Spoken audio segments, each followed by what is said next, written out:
All right. Well, good afternoon. It's 2:02. I've been trying to start everybody off about 2 minutes after the hour for each of our sessions, giving enough time for folks to get signed in and situated and comfortable.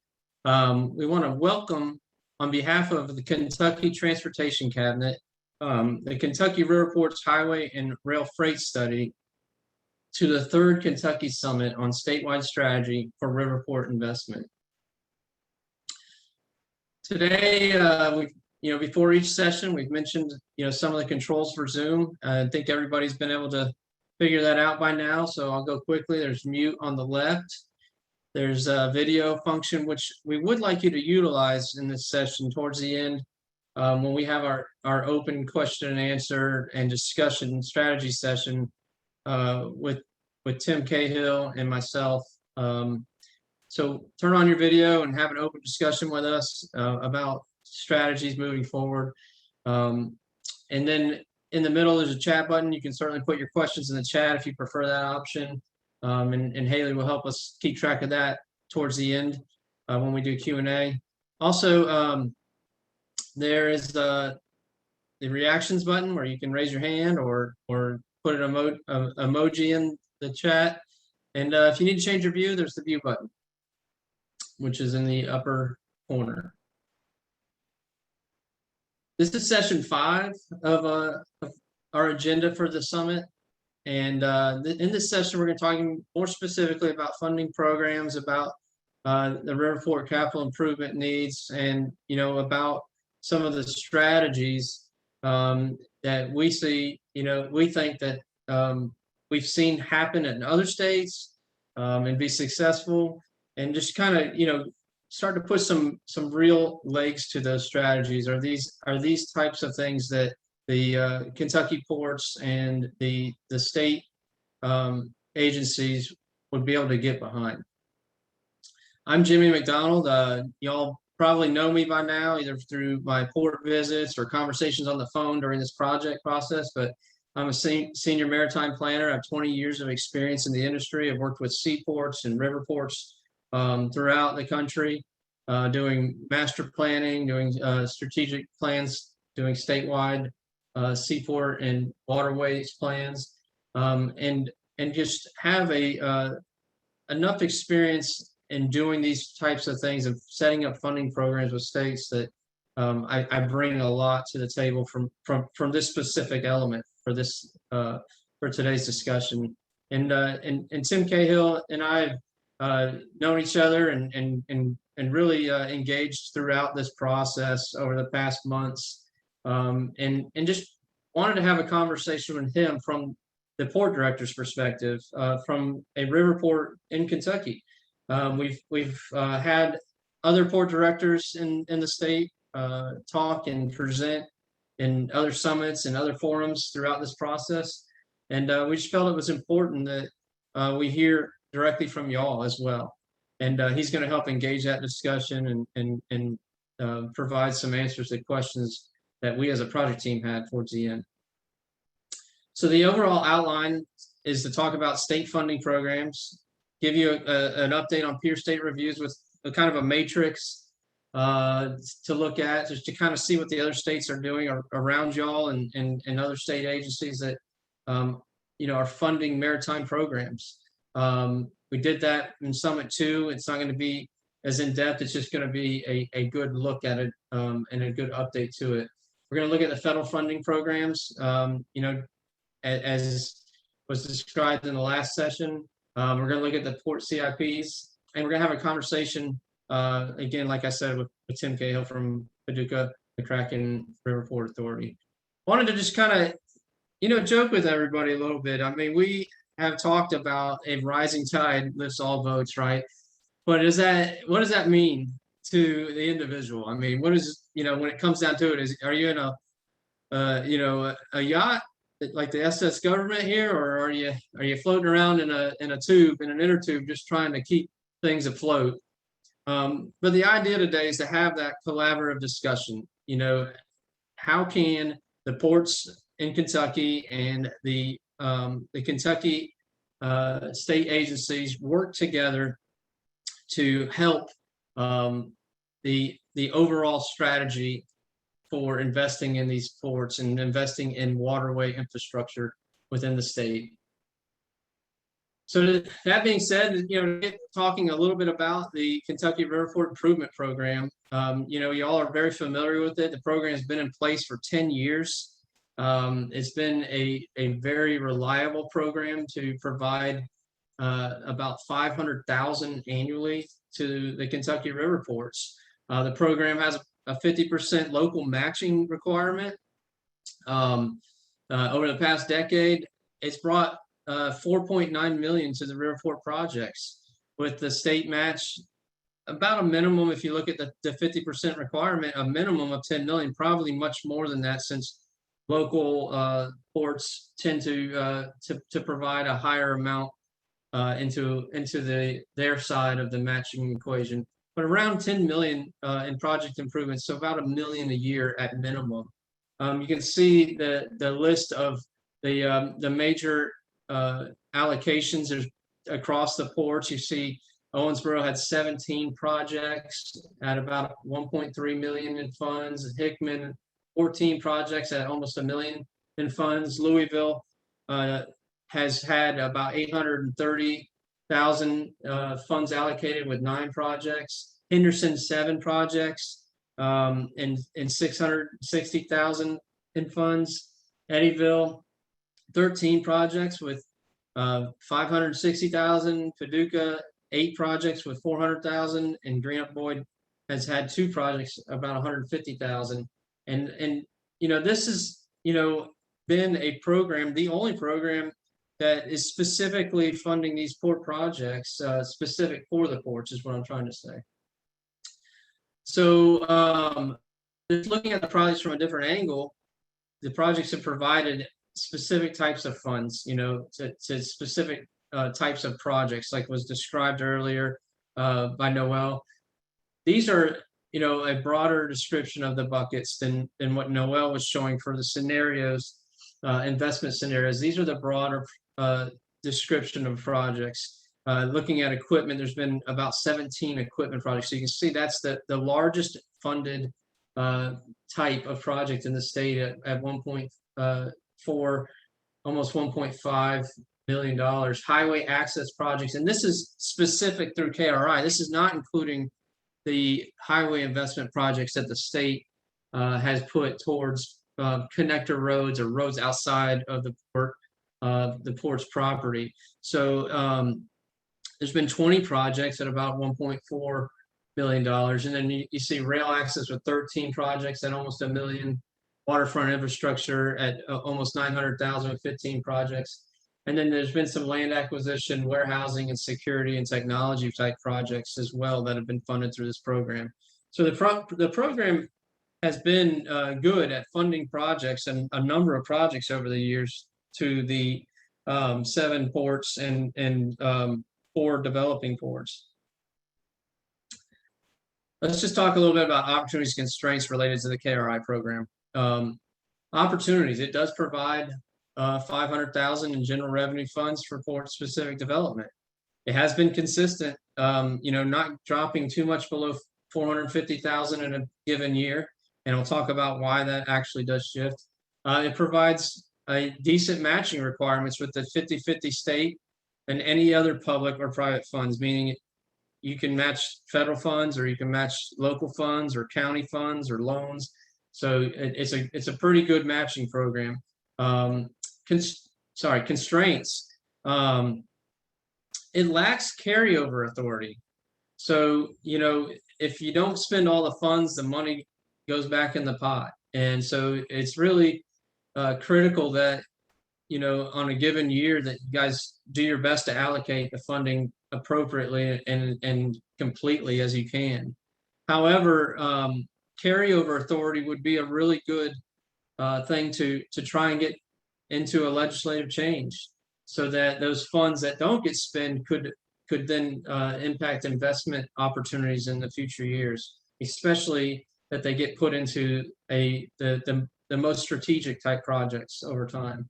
Ports must use a pre-qualified contractor. Very challenging for the ports. There's been many discussions and examples from the ports that were provided, where they had funding allocated to them through the program, but they couldn't find a contractor to do that type of work. And they have to use state qualified contractors. So that is something that if the ports could use their own contractors, or even potentially bring in-kind labor of their own workforce, might make that even a more viable funding program for them. Transportation Advisory Board is required for budget reallocation. So it is a challenge to have to go back through to reallocate money, especially when the budget, amount is on the lower end as far as overall allocation or project needs. Funds are line item in general revenue fund, and they can be vetoed by the governor. So that's one of the biggest issues here, is that the funds are at risk.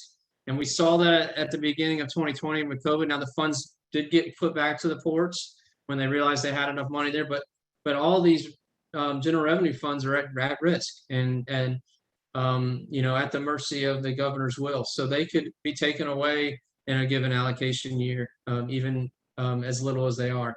The funds are limited. As we've seen earlier, 196 million in infrastructure needs, and you have 500,000 coming from the state annually. So there's a limited allocation. And then matching requirements.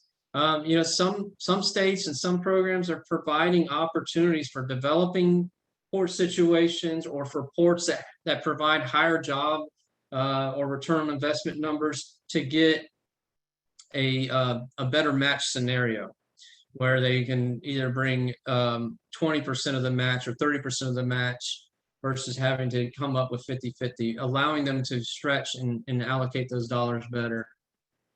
So let's look real quick. This is the 2022 fiscal year. Owensboro, had an equipment project. Eddyville had a dock tieback repair project. Hickman had a front end loader project. And Louisville had a construction of a rail loop, and Paducah had a clamshell equipment replacement. So there was a good allocation process, and a full 500,000 in 2022, and I think it's just good to see that the existing process works. It's just what can be changed. So the question I have, to bring to everyone to think about this afternoon is, why are states investing in their waterway systems? What are the main reasons that you see other states putting heavy investment into waterfront infrastructure? And we'll get into some of what those investments are in just a second. But why is that occurring? I would venture to say it's, first of all, fuel efficiency of the mode. It is definitely, in this day and age, when the federal government and state and federal agencies are looking at environmental justice and carbon footprint. Hey, you guys are working in the mode that can tout that you are, as far as fuel efficiency and carbon footprint, the best modal option. You can divert tons from the highway to waterways. When you can find that capability of future growth in freight, you have that capacity. You take away that need to spend so much money on highway infrastructure at a low return on investment, when you have a higher return on investment with waterway infrastructure that is not nearly as expensive as those highway and bridge projects. It is the cheapest mode for your customers. If they can find a way to use the waterway and get there, like we heard this morning from the commodity groups, we heard yesterday from the operators, if you can get it there, it is going to provide an economic value from cost savings. Also, it facilitates competitiveness. So these projects are, like was said just in the earlier session today, they're not just for the state of Kentucky, but they impact the broader region. They impact the global global marketplace, And so, yeah, I mean, these projects and these investments are important for the broader U.S. competitiveness and marketplace, and it provides a greater system capacity, strong return on investment, as I discussed, and supplies industrial development. So looking at peer state funding, we presented this in the second summit, some of the other states and what they're doing around Kentucky. We looked at Ohio, Indiana, Illinois, Missouri, Tennessee, Virginia, and Florida. And I'm not going to get back into the weeds on that, but we have done some additional analysis. And I wanted to just kind of show that in a matrix that is just, kind of just tells the story from an investment standpoint at the state level. If you look across the top here, we can see, the states that we looked at in comparison to Kentucky, and you have the number of public ports that each of those states has, and you have 11 in Kentucky, 8 Ohio, Indiana 3, Illinois 19, Missouri 15, Tennessee 5, Virginia 5, and Florida 15. The comparison of the number of ports and the funding I thought was important to show that Kentucky does have a very strategic number of facilities, and this is just the public facilities. This is not naming all of your private terminal facilities that are up and down the Ohio River, the Tennessee, the lower Mississippi and upper Mississippi. So there is such a strong ability for the state to invest in facilities and see that waterfront growth. If you look across the state budgets dedicated funds greater than $500,000 annually. So you see Ohio 7.5 million, Missouri 600,000 annually. So not a whole lot higher on that annual allocation than Kentucky. Virginia 42 million, Florida around 76 million. Quite a bit of money allocated by some of these other surrounding states, and we didn't look at all the states. There are several other states that are investing heavily in port infrastructure as well. But you see here states that are budgeted to dedicated funds less than 500,000 annually, and this is just specific port dedicated funding, and in Kentucky, is right there at the 500K mark. And then you have state port grant programs, and this is where you see that there's some big dollars being in play here, where you have Ohio, Illinois, Missouri, Virginia, and Florida putting some big dollars into their grant programs to help the ports strategically invest in growth opportunities. And then you go down here, you talk about state rail grant programs, state technical assistance. You have the provide market outreach programs and economic development, business community partnership programs. So Kentucky's doing a good job, like has been described in some of these other discussions, of having some of these other programs. But are they getting tied together, and are the ports able to, as a community, utilize them to lift the conversation as a community, to literally rise all boats together in your market and in your industry. So moving to the next slide, just to talk a little bit about federal funding programs, and if we're going to get into real specifics of this, in the report in Tech Memo 3 and in the scenarios Tech Memo 4, and then the final report. But there's a lot out there. You saw from Noel's presentation and Chandler's presentation in the past hour. You have the Build America Bureau. You got the Diesel Emissions Reduction DERA grant. You got the American Marine Highways Port Security Grant Program, Infra, Build Back Better. And you have the infrastructure bill that's currently going through Congress. So just to kind of touch on what those programs provide. The federal infrastructure bill and transportation in the Senate right now is 1.2 trillion, and they allocate in that, it's believed to be around 17 billion for ports. And I'll get into that breakout just a little bit more in just a minute. But that's a lot of new money, and I think that it's going to be interesting. I'll show you what they're estimating Kentucky will get out of that money. And I know a lot of that money you think may go to the Corps or for locks and dams or what have you.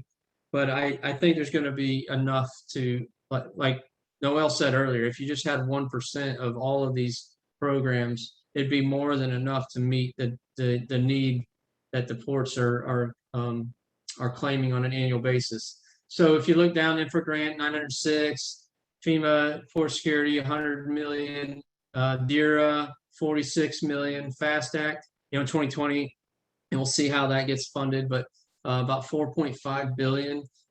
Raise grant is $1 billion in discretionary grant funds. You have MARAD's 2021 budget at 230, and that's with their PIDP program.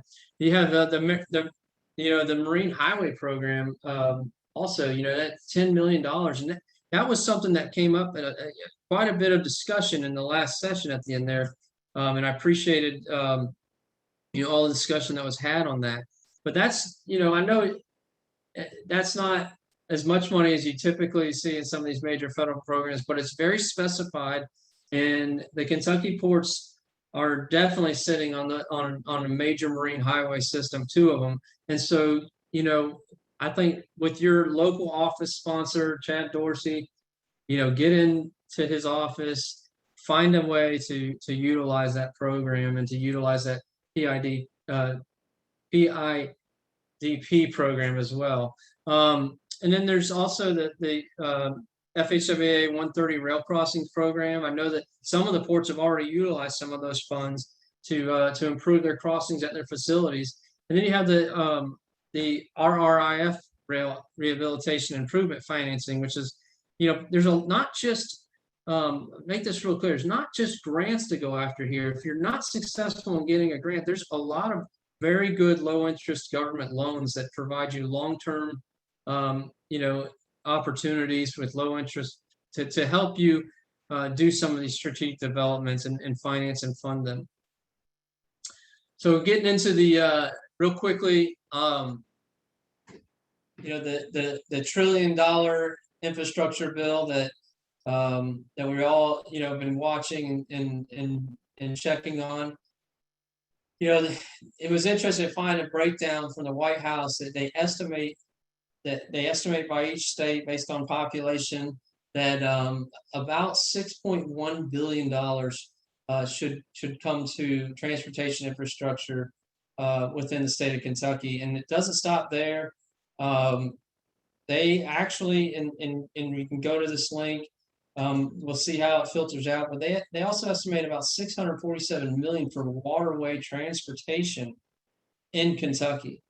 Now that's in the White House's estimate. Now, it hasn't filtered through the House completely yet, but if they really are going to do this major infrastructure bill and it's going to be this much money, the ports need to be ready collectively. They need to have that strong voice to the legislature in their state, to the chambers of commerce, to the Kentuckians for Better Transportation, to the Cabinet for Economic Development, and to your state senators, and just keep pounding home, especially the things that you're going to have coming out of the study. Just keep pounding that home. Go after that money, because it's. Sorry, I heard a noise. Go after that money and do it as a team.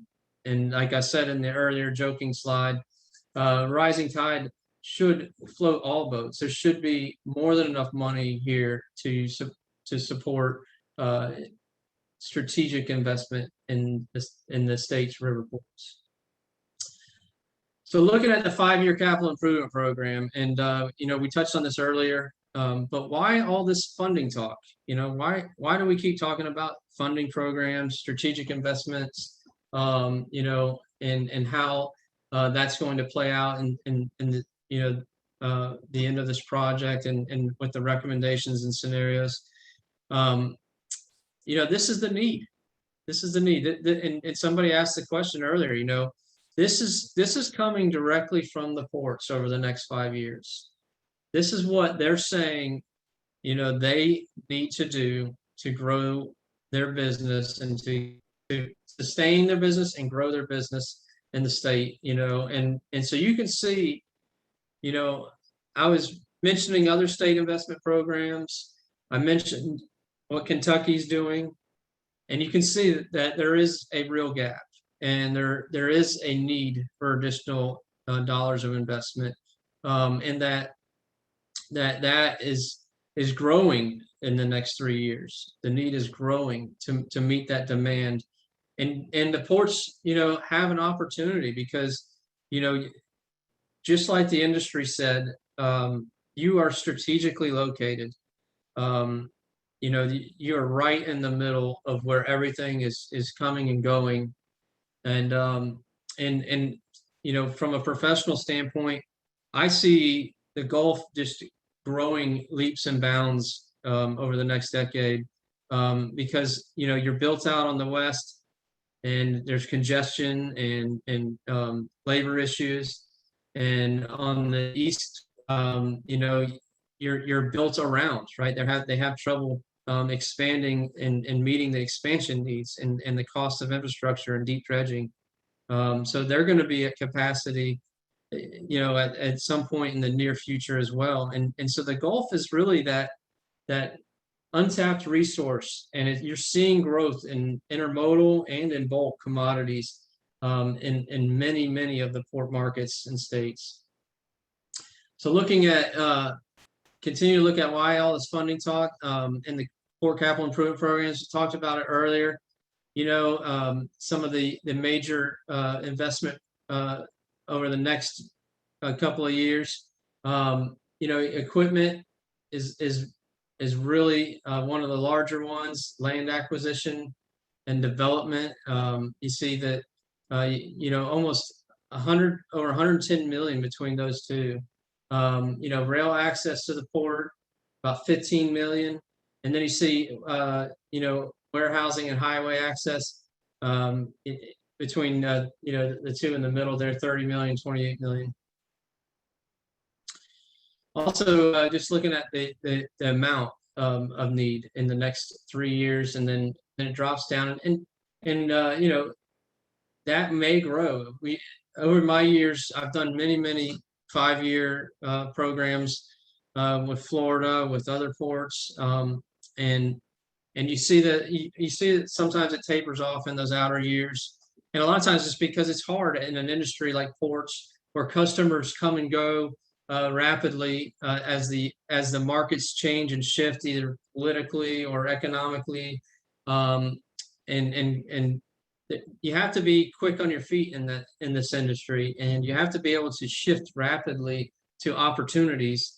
So 10-year or 25-year plans like you see in the long-range transportation plans for highways and other types of transportation infrastructure don't always work and don't typically work in the port industry. So this is great to see, and this needs to be updated on an annual basis, in my professional opinion, to continue to tell the story of the need that the ports have.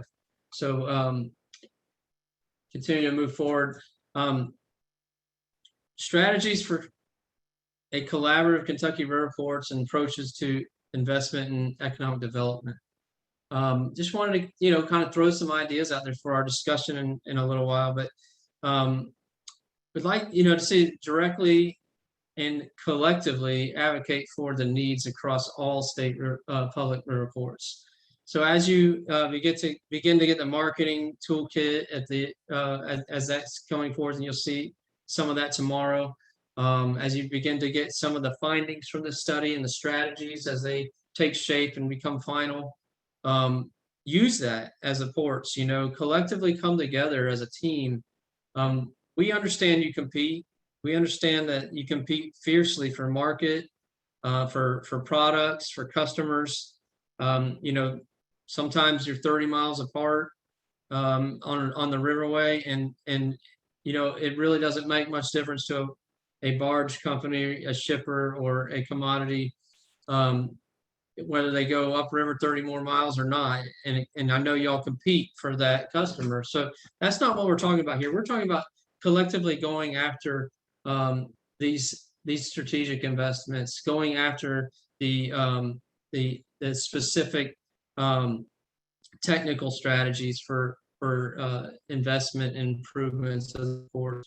So develop a strong grassroots campaign, like I said just a minute ago, with your cabinet for economic development, with the Chamber of Commerce, with Kentuckians for Better Transportation, and with private sector partners. You know, we heard a little bit of that mentioned earlier, and I think we're going to hear a little bit more in a minute about public-private partnerships and working with your customers and your tenants as you develop projects that not only help their business model, but also help the rest of the port.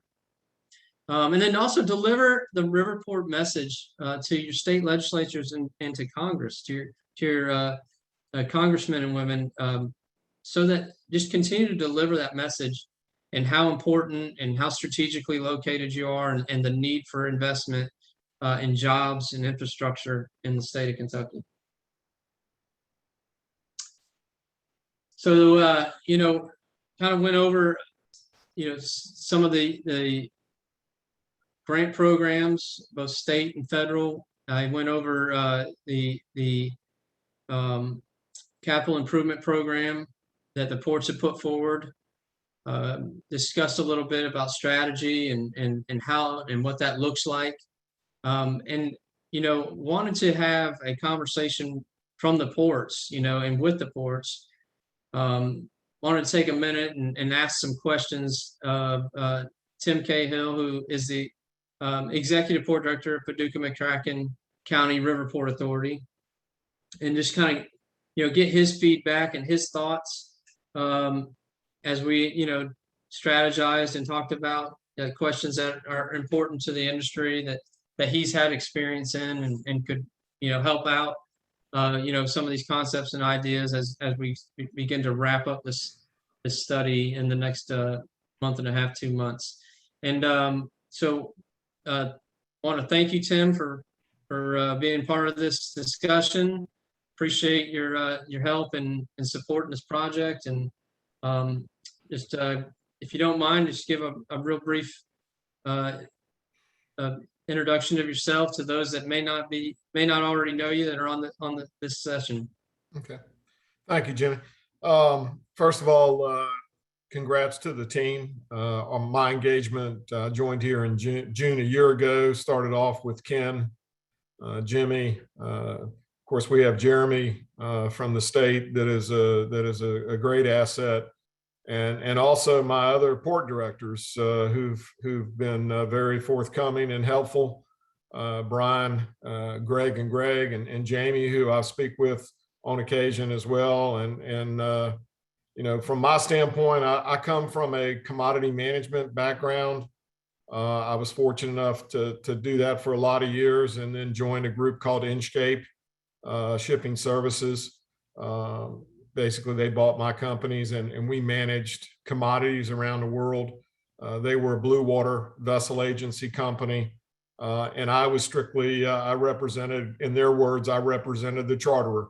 So I represented the shipper, the guy who controlled the freight.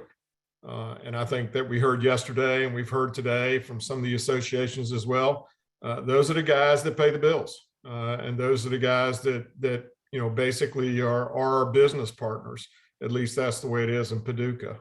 But in any case, coming to Paducah, you know, Paducah has a rich experience. We were founded back in the 60s, like most of the other ports, and we were basically built with grants. It started out initially with an Economic Development Administration grant. There's been other DHS grants. Some of my predecessors, Bill Miller was there. He secured a Marine Highway grants. So the port has been very fortunate to participate in the grant programs, KRI, Delta Regional. I mean, they've used everything. And I've been fortunate to be on both sides, where as a business partner to the port, we always, whenever the blue water ports were out there looking to do new things, we'd always raise our hand and say, hey, you know, we'd like to participate. Maybe it be a new building, maybe be a new piece of equipment, whatever it may be. And as long as we were, you know, they were the sponsor, we would participate. And that participation usually meant basically paying the match if it was an improvement that really affected our bottom line. And also occasionally we assisted with the engineering, all the engineering costs and things like that. So, you know, the grant programs, Noel and I had a lot of conversations about, you know, his comments this morning were spot on as well. But in our case, in Paducah, you know, we're 48 acres. That's all we are. The port owned a lot of property for many years, unfortunately divested a lot of that, either directly to their business partners at that time, or in some cases to other groups of economic development groups that for whatever reason, you know, that property's still out in the marketplace, but hasn't been developed.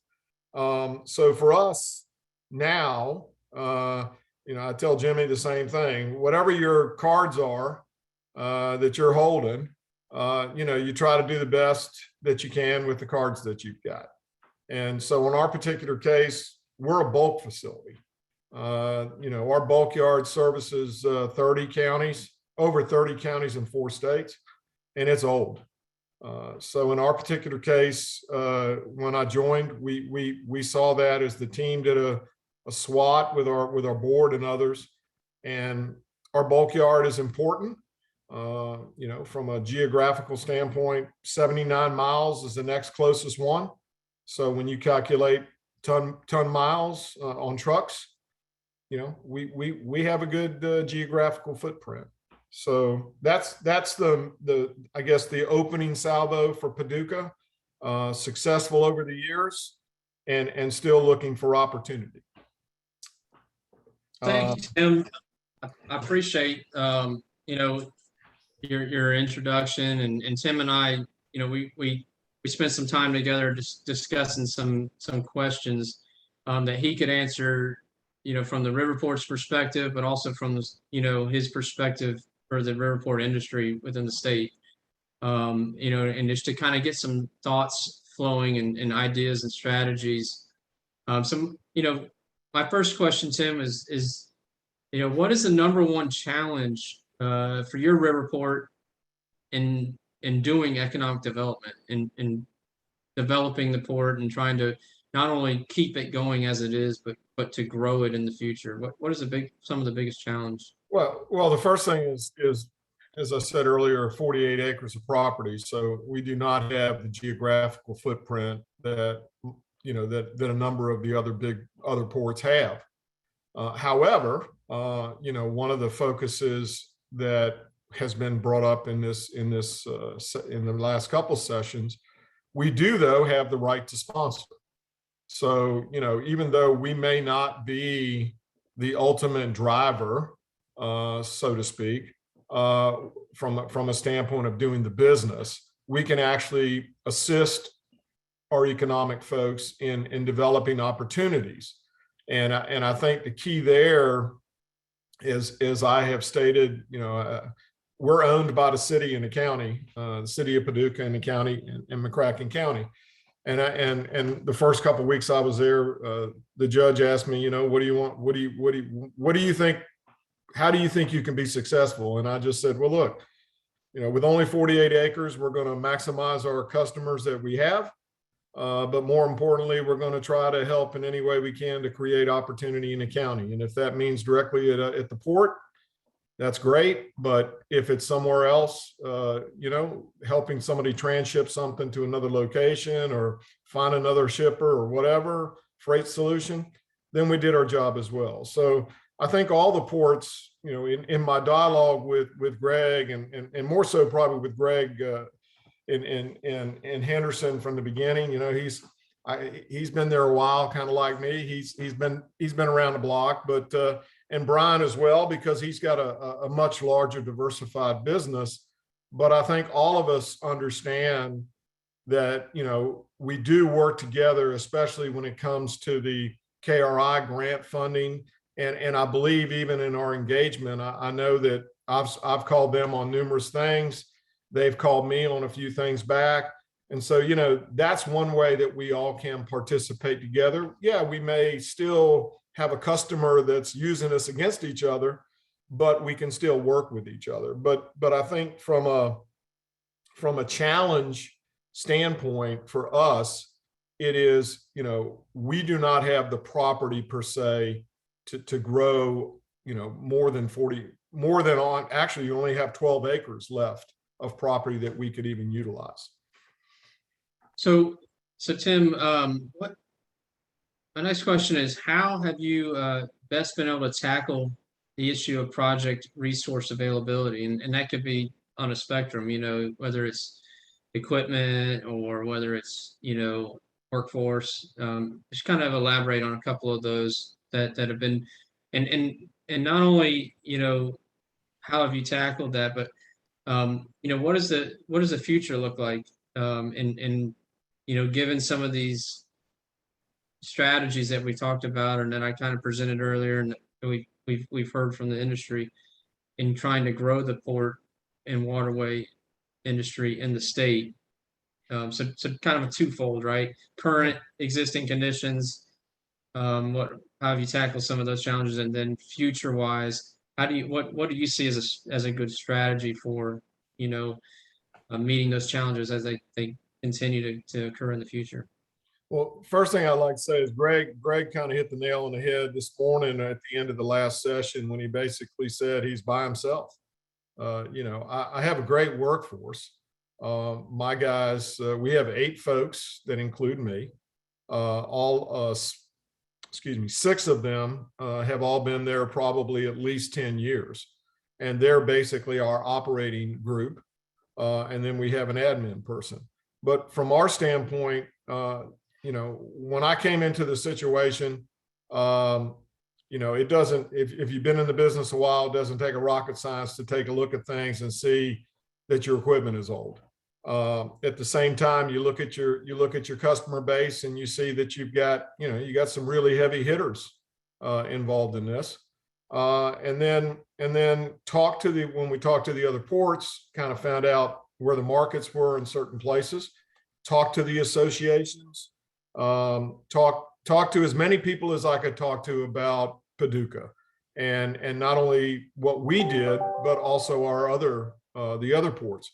And so from a resource, first of all, when you're revenue challenged, is the word I use, and you can kind of look at that in relationship to some of those to that KRI grant money. If you don't have $125,000 to match on a $250,000 project, why are you going to put in for the project? That's not going to happen. So you kind of pick and choose what you need. As I said earlier, the cards are dealt. In our particular case, we were able to win a triple pant leg chute for $35,000, $38,000, half of that. But more importantly, that was the number one most critical thing that I saw when I walked into the facility. And if we hadn't replaced that, we could have potentially lost some of our bulk customers.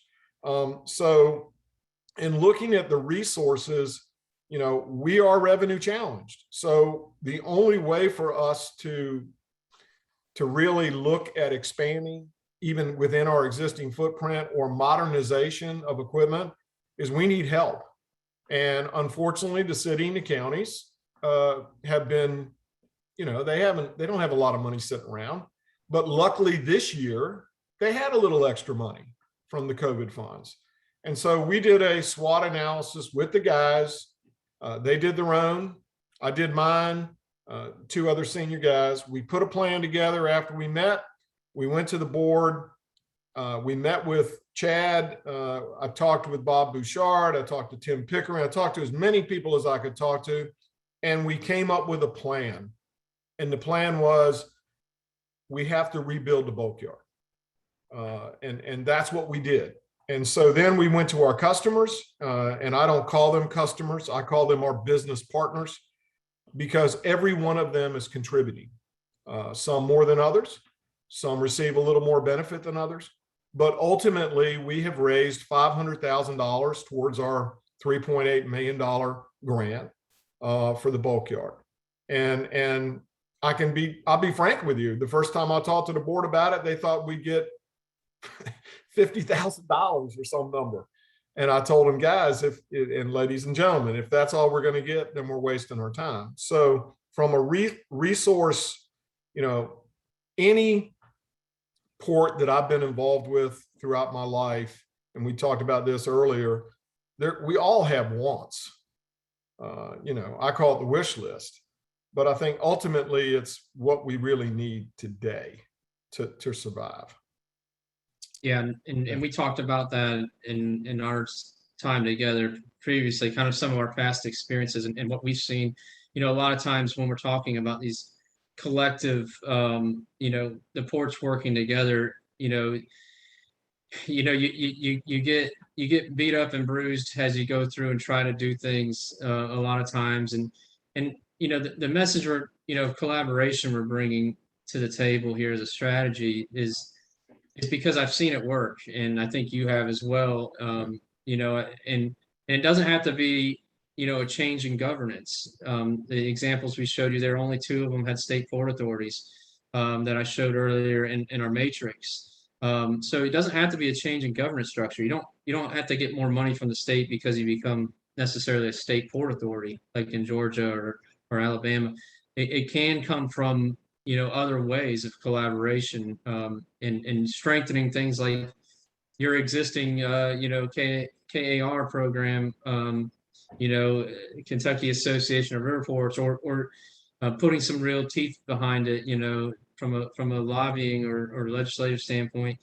There's strategies that I really think we need to use this study to make sure from y'all's perspective, get those strategies plugged in. This is an opportunity to voice some of those ideas, and we'll also have another opportunity, another bite at the apple here in the end of the week and coming weeks as we wrap this study up and put the objectives and strategies together. But that being said, how can Kentucky's Riverports work together to increase the resource availability and to grow the waterfront markets? I mean, what are your thoughts, Tim? Because I just threw it out there for the other ports to get involved and provide collaborative strategies. What are your thoughts on that question? Well, first of all, you have a firsthand knowledge of what happened in Florida.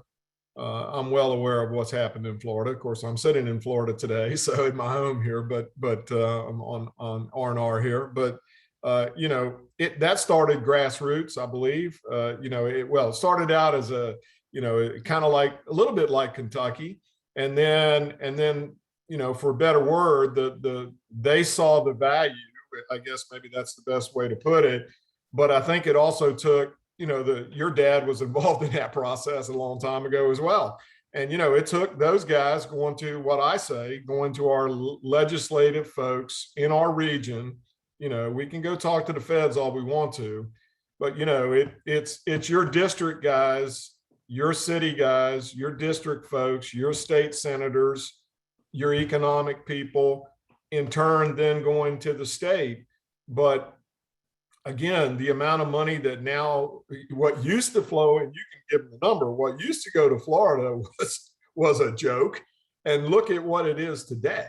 Go ahead. I can give you a couple of just points. My first job was for the Florida Ports Council. So the Florida Ports Council didn't exist 22 years ago. Now they actually allocate and manage $25 million a year to the state port authorities in Florida. And so if you think just 20 years ago, they were only allocated through a legislative appropriation, they were allocated directly $5 million a year. Yeah. And that's not something that would be, something to shake a stick at right here for what we have now. That'd be a 10-fold increase for the state of Kentucky, and it would make major differences for the state. But what I'm getting at is they had to start somewhere, and they did that. Today, yeah, you saw the numbers. They're bringing in with grant programs and what have you, almost $76 million a year. It fluctuates because of grant funding and all, but they have secured in legislative procurements definitely $61 million a year that has to be allocated to the ports. It's not, the governor can't take it away. The legislature would have to write a whole new law to take it away.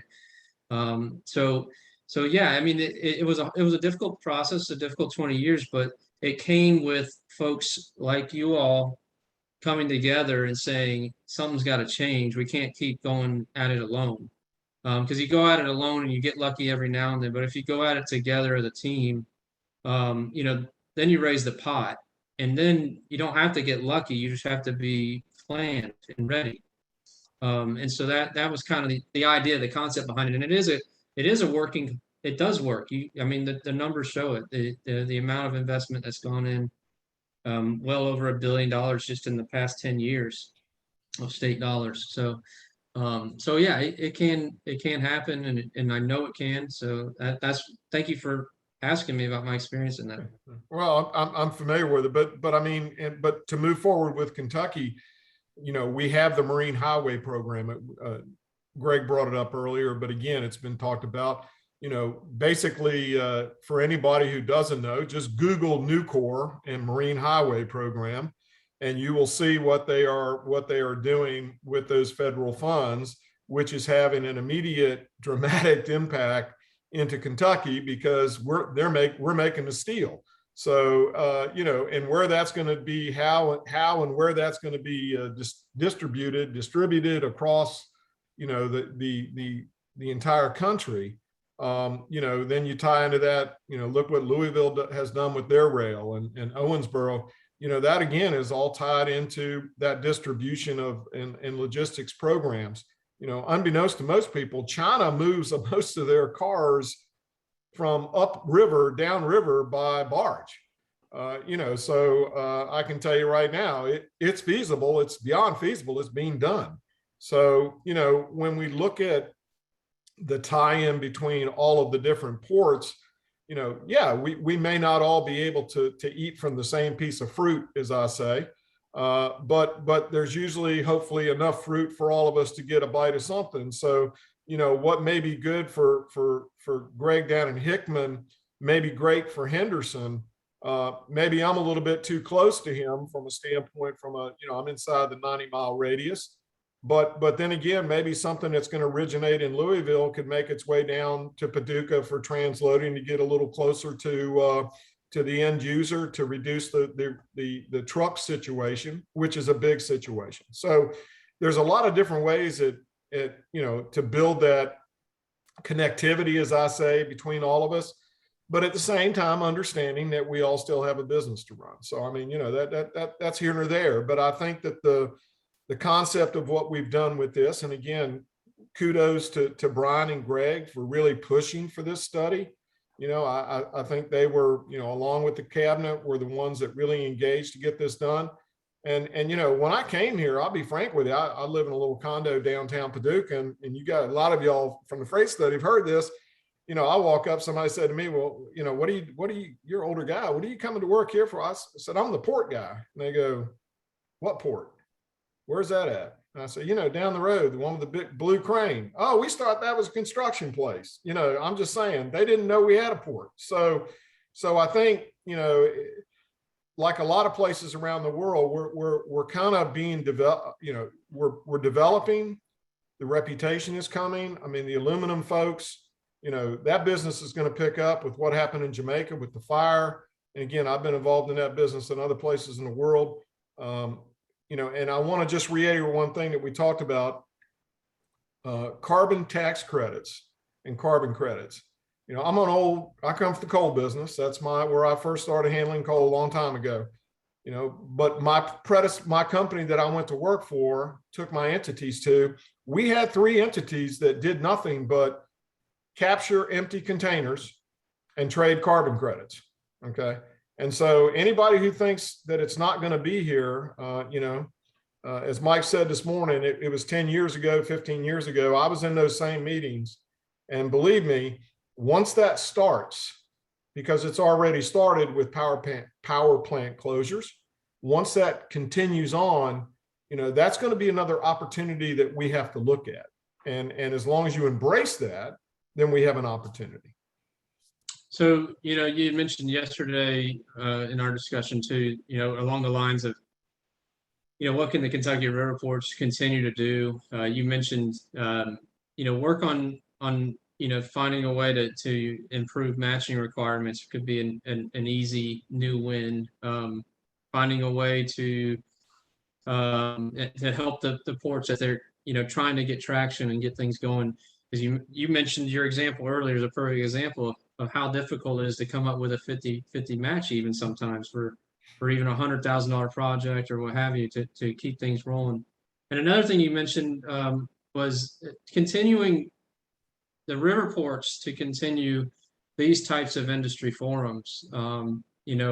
Not just to come and have a conversation, but to have one that is informative, that informs, bring the right people to the table, what a good opportunity to reach out to your legislatures, or have a legislative forum, or an opportunity to talk about commodities, bring in some of these major commodity guys, have a commodity forum for grow commodities in the state.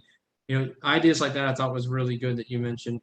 But I wanted to jump into our last two questions and then give an opportunity for some broader discussion from folks that are in the audience here and maybe some of the other ports. But the last question is, what should the role of the state be, the state of Kentucky be? And this is your opportunity, Tim, to get on the hot seat. But no, what do you see the state, and not just transportation cabinet, but what other opportunities do you see the state playing here, and what is important that they do? I mean, just in the past few weeks, what is it? Ohio came out with, I believe it was Ohio that just came out with some additional grant money for their ports. We have a new port developing almost directly across the river from us in Mossad County, Illinois. We all know whether we want to call it Cairo, or my friends in Singapore like to call it Cairo. We all know where that is. So the competition is there. You add into that, we keep talking about in the study coal going away. Look at Weirton Steel's dock just flipped over up north to a private facility. Those coal guys have got to find, a lot of those are private equity owned. So they've got to find resources. So, the state, I'm not saying the state has to protect us, but I think the state has to, first of all, this, I hope, identifies, whatever words you want to use, that the ports are a resource, a huge resource, maybe larger than what they realized as a resource. I think we need to continue that dialogue.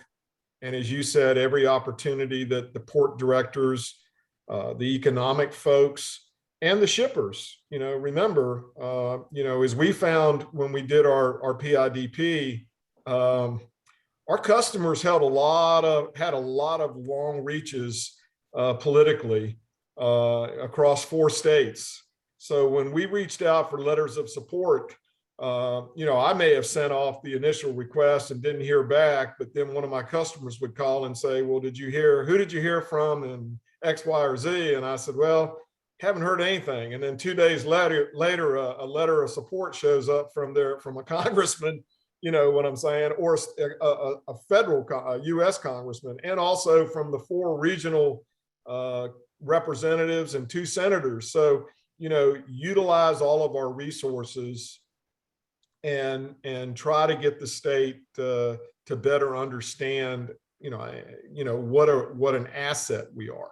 And again, sometimes things are right in front of your face. You don't know how good they are until they go away. And then when they're gone, as we always say, it's hard to get them back. But I think from that standpoint, that's my take. 14 months of not being in Kentucky. That's my initial take. Okay.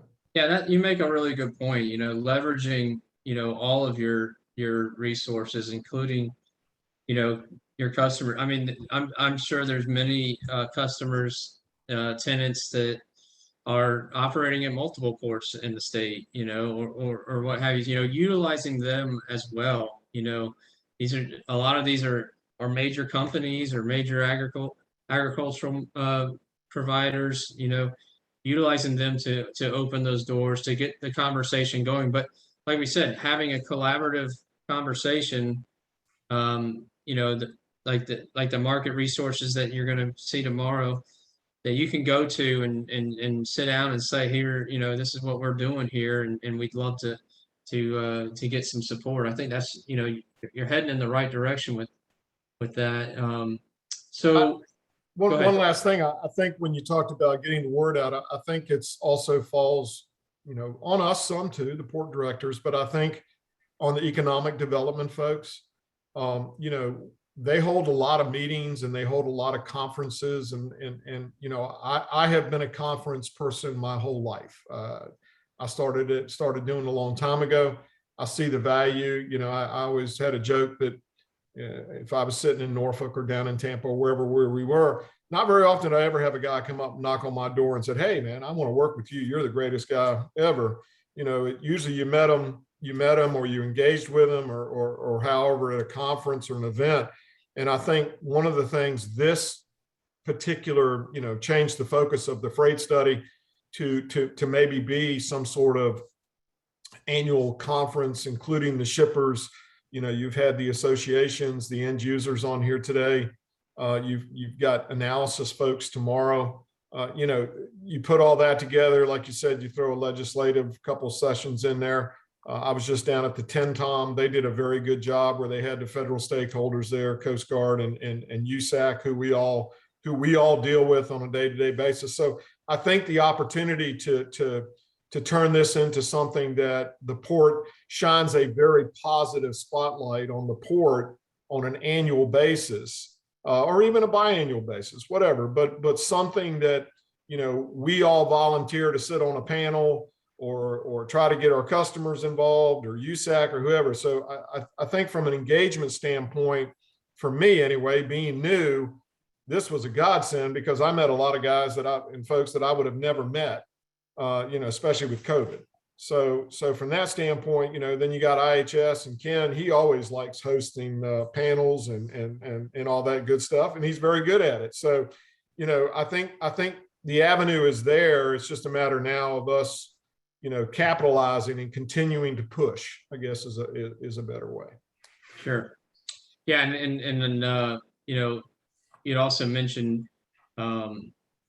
just having the state, be engaged at all levels, not just within the transportation department, but really getting that engagement, from economic development, from some of the advocacy groups like Kentuckians for Better Transportation, and making sure that they are talking about riverports and investing in the waterfront and trying to grow that mode to help with capacity issues and growth situations that may be on the highways or the rail. The last thing that we had talked about was, would you be willing to share some of your own important strategies in obtaining federal funding? And we know that you've been successful getting some funds. We know you have one out there now. We cross our fingers and hope you get it. But what did you do in the past that you feel like you did right, or that you, or things that you may have done wrong that you would be willing to share with the group here? Well, there's a lot of things that I might think that I am, but I can promise you one thing I am not, and that's a grant writer.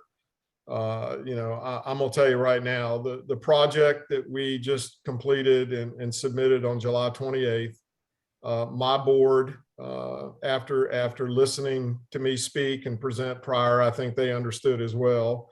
And they've seen some of my creative writing, which is not always the best. So they agreed that if we were going to do this, we needed to do it the right way.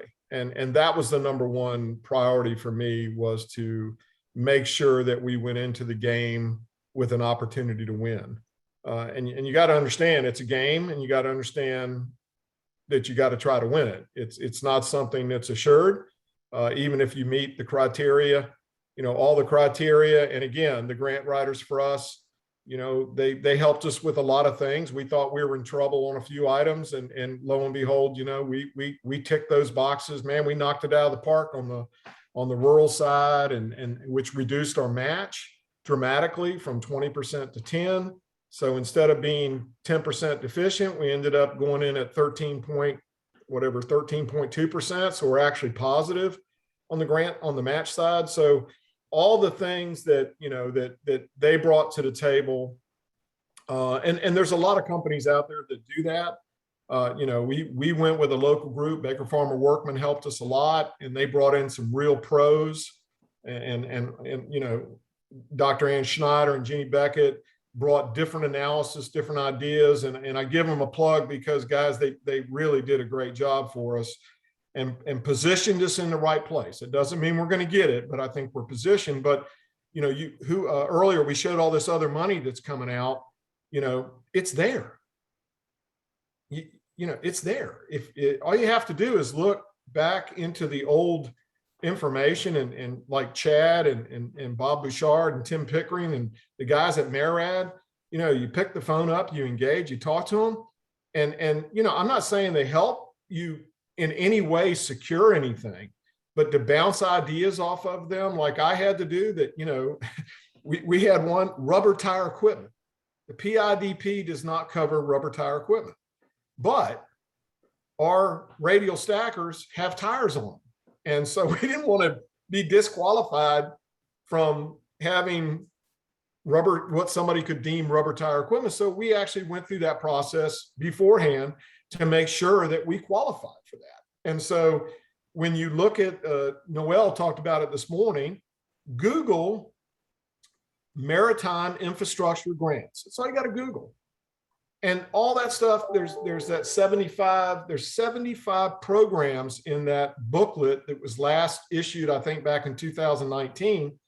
Well, let me tell you, that's some boring reading, okay? But, you got to do it. And so between what we knew ourselves, and I've got a really good operating team that know the facility there, what we needed to do, and then we brought the expertise of outsiders. And then let me reiterate, when we took it to the customers and to our business partners and to the city, the county, everyone stepped up. I mean, it's a public information. It's on our website. The letters of support, the commitment letters are on there. I mean, some of our customers gave us $70,000, $60,000. I mean, come on. That's a lot of money for customers to basically give on success, but to give you. So, the money is there.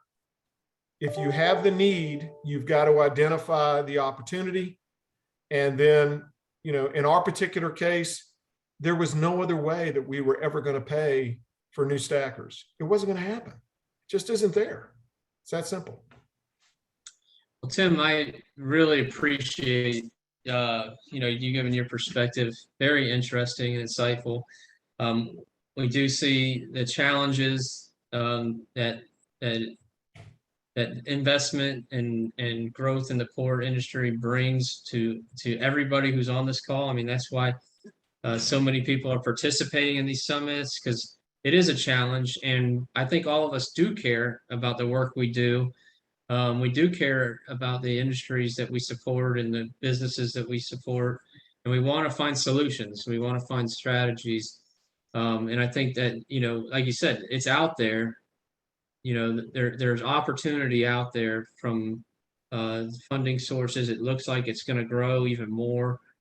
So got to be prepared. You got to have your ticket ready to be stamped and get on the train, right?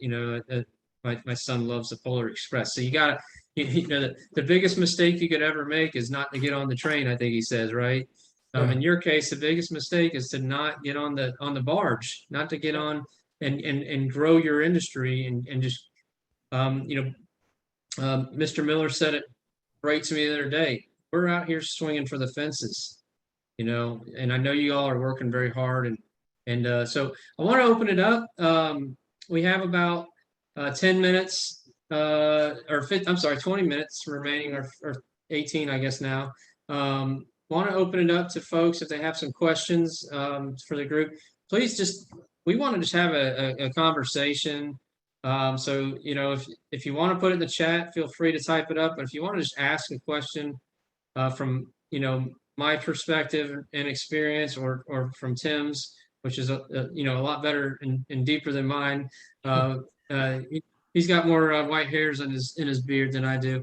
But anyways, well, not only that, some folks may have a better idea what they've done as well, Jimmy. And it's great dialogue to share, you know, what other folks. I mean, we've got the association guys on here, all these associations earlier today. I mean, those guys are connected in as well. They know of opportunities and other avenues maybe that we don't know, and ways that they could help as well. So, I mean, sure. I agree with you. Open it up and let's yeah, chat. I got one question that came from a team member saying, did I say 16 million for Kentucky? And yeah, I did. That came directly from the White House's analysis of the infrastructure bill. I mean, you're talking about $1.2 trillion. I know we throw around trillions of dollars, you know, like they're nothing these days, but that's a lot of money being allocated out, and the states are getting apportionments based on what that allocation apportionment was based on population density, you know, alone. So when they have that much money that they're throwing around, they're going to have to, you know, be fair in their appropriations, and we'll see how it trickles down, and it'll be, you know, months before all that, I'm sure, is figured out. It still has to pass the House, right? But yeah, there's quite a bit of money that is being set up in this infrastructure bill, and quite a bit of money that's being allocated to the waterway. So, you know, if you haven't gotten to know your local Marriott sponsor yet, you may want to take them out to dinner. You can't, but he'll come see you anyway. He'll go to dinner with you. So, he's actually a great guy to take out to dinner because he has to buy his own meals. So you kind of get free information on Chad. So sorry, well, Chad, didn't mean to ruin your your opportunity for free lunch.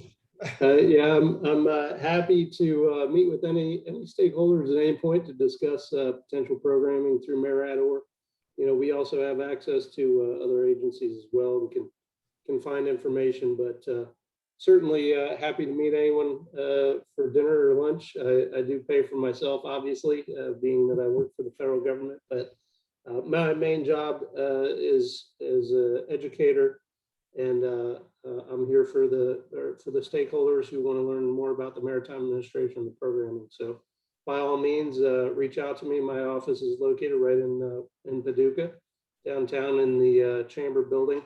But anytime, like I said, I think the majority of folks are on the line. This is my third year doing this, so I'm sure the majority know how to get a hold of me. But again, anytime, glad to help however I can.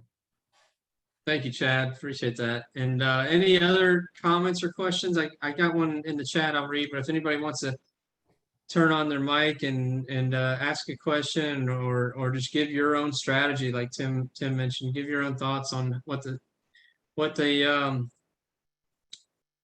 ports or the state could be doing to advance the program.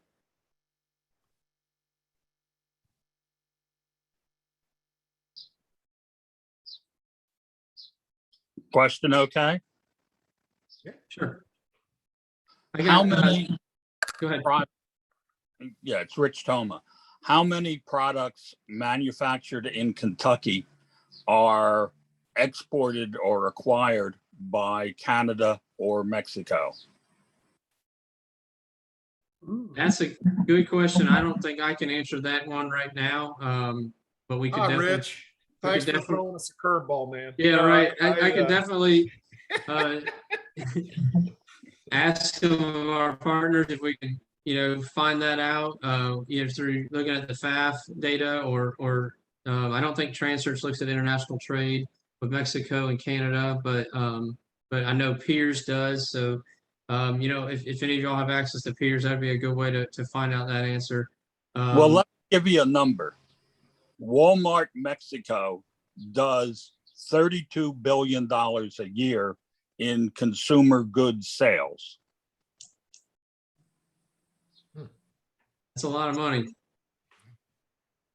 So I did some work with Walmart in Jacinto Port in Texas, setting up a distribution center, and they wanted to direct access to Mexico markets. They wanted to cut out the middleman. They had their own shipping line that they were pretty much chartering almost the whole boat, and they were going completely containerized at the time. That was 15 years ago. So that's why you see a lot of the reefer business and stuff going container as well. If you cross the Gulf of Mexico from New Orleans, it takes 36 hours. And straight across is southern Mexico, which contains 1/3 of the Mexican population. So it's a extension of the Mississippi River Basin and an extension from Mobile, Alabama, with the 10 Tomby, and it is completely neglected.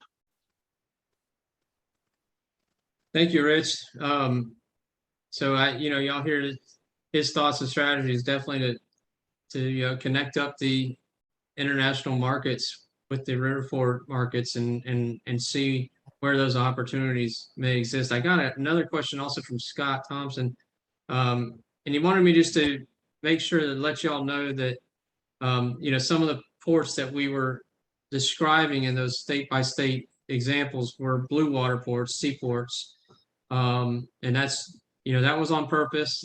We weren't comparing them because of the type of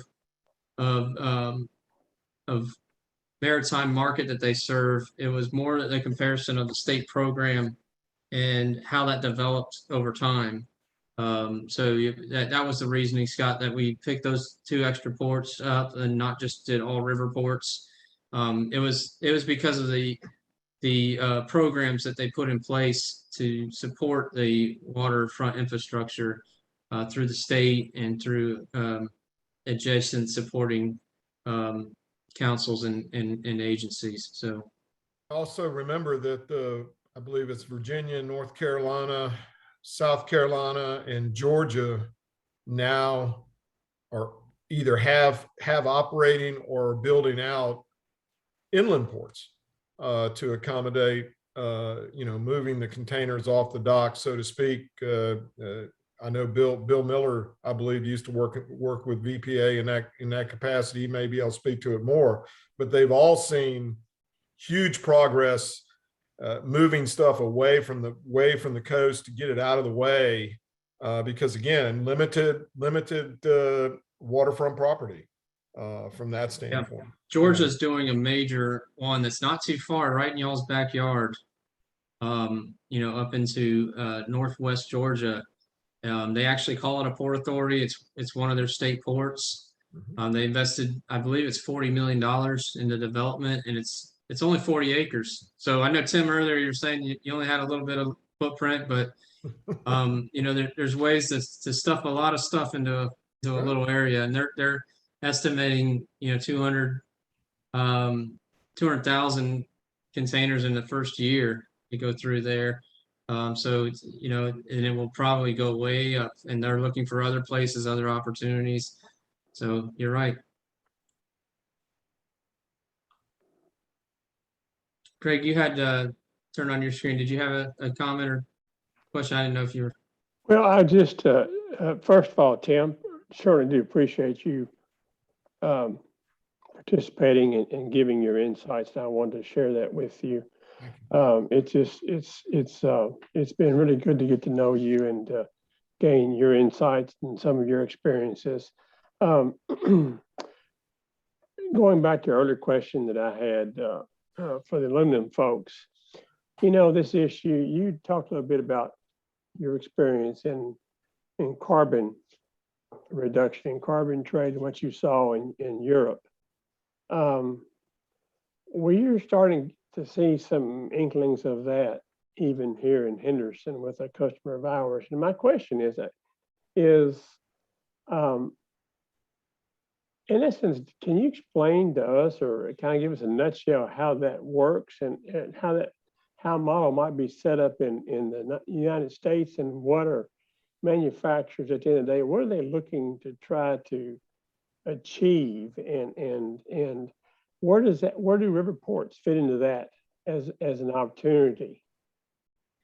Well, for the prior company that I worked with, what the strategy that was brought to them was actually from a financial services company that as the carbon capture or carbon reduction started working its way through the EU.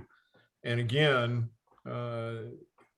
governments sometimes do things that we don't all understand or wonder why they're going to do them, but a lot of times they continue to do them. And what ended up in that particular case is, as you reduced, similar to what we're seeing here, as trucks were taken off the highway, miles were reduced, you received credits and other things based on the emissions and based on numbers of difference. There's all kinds of criteria. And I think Mike mentioned it this morning briefly in the aluminum presentation that he was involved in there. And that, you know, there's a whole list of boxes that get ticked by each manufacturing entity, and they're all kind of defined within each of those entities as well. So, but basically where it ended up with us was we ended up saying, you know, well, we could put in a facility and basically bring those empties to us, which were, let's just for a better word, 15 kilometers away from a congested port.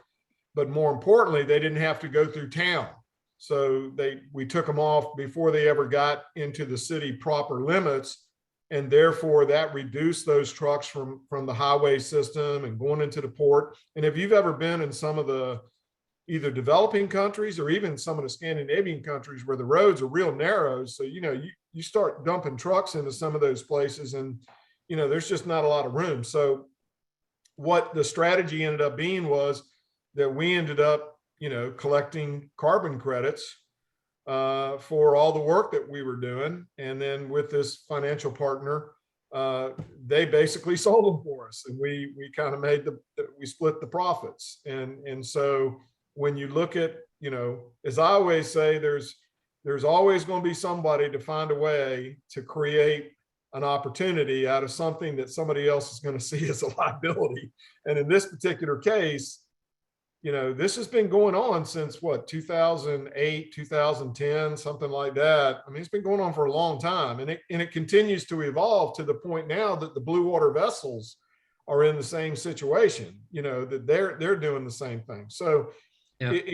I can't put it easily. It's pretty complicated. And Jimmy, you guys may, or Ken, I leave it to you guys who are, you know, you're involved a little bit more on that side as far as, you know, in that business now, but I'm just saying it's just interesting. That's all I can. Well, yeah, Tim, you know, there's actually funding programs that support, you know, these types of environment. I think that the term is environmental justice, or trying to look at, you know, clean air and clean water. You know, if you look at the EPA grants that they have, there's the DERA grant. It provides, you know, opportunities for your equipment to be upgraded and to transition equipment on the port from using heavy diesel type equipment to either clean burning diesel or even electrifying things like cranes and stuff like that. And I've actually worked with ports.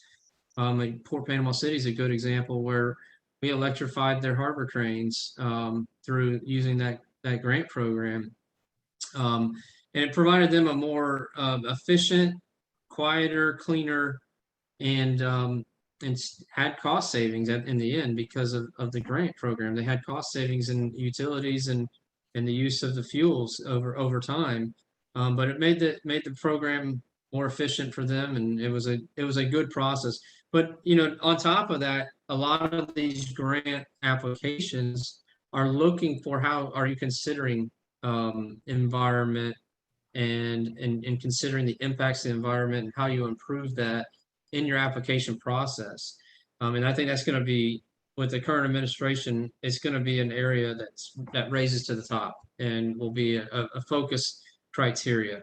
So I'd be thinking about that, you know, and like I said earlier, I mean, the water,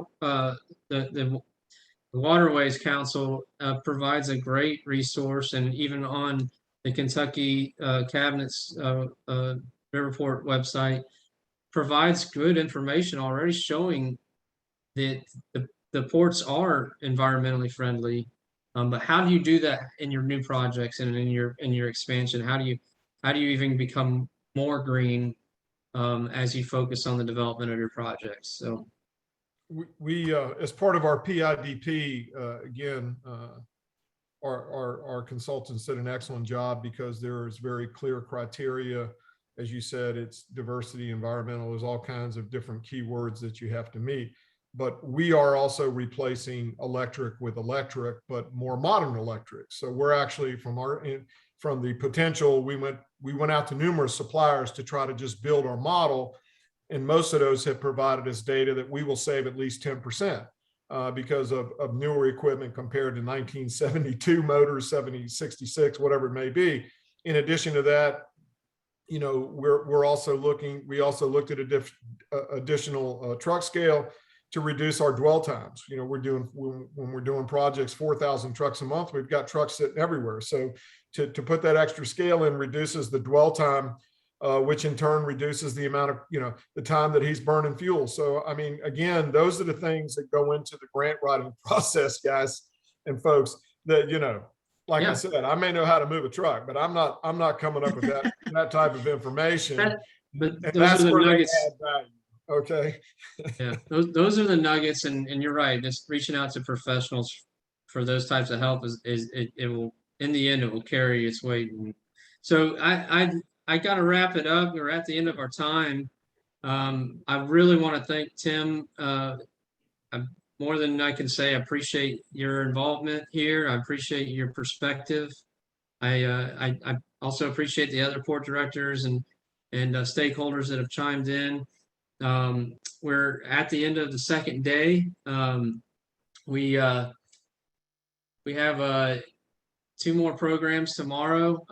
Economic development, advancing our state's riverports in the closing session, and you know, you're going to hear from the Secretary of Transportation tomorrow. So make sure that you participate in those programs so you can really hear from the top what the state's trying to do and what they're wanting to do to continue to push this forward and to push this study forward and to the end results to be something that not only can each of you use and implement, but that when you go and ask for help from the different economic participants and partners and the state partners, that they know who you are and why you're there, and that you have a partner in your corner. So thank you again to everybody today.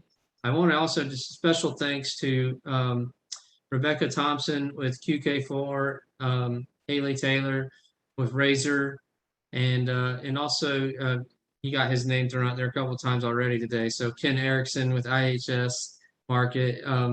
These are the A-team folks in the background, and they are definitely contributing to the success of this summit. So y'all give them a hand or just thank them when you have a chance. I appreciate each of them so much. And so I just wanted to give them a shout out at the end of the day here. Everybody have a wonderful rest of your day. I hope it's fruitful, and keep your prayers in place for the folks down in New Orleans right now and in that region. So, and Tim, enjoy your time down in Sarasota. Have a good weekend, and we'll talk to you all soon tomorrow morning. Thank you. See you tomorrow.